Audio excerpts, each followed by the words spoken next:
सहता है बिना रुइये के सुई लगाता है, बिना रुइये के सुई लगाता है।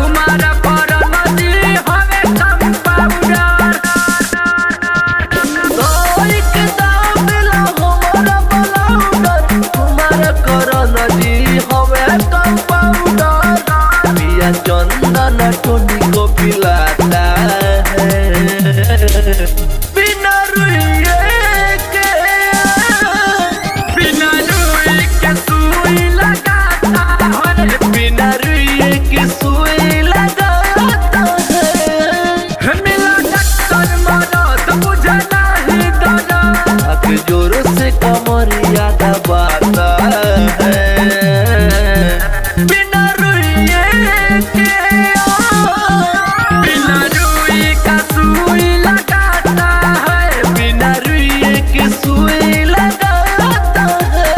Mix by KR recording studio, रामलचन गौरी बाजार।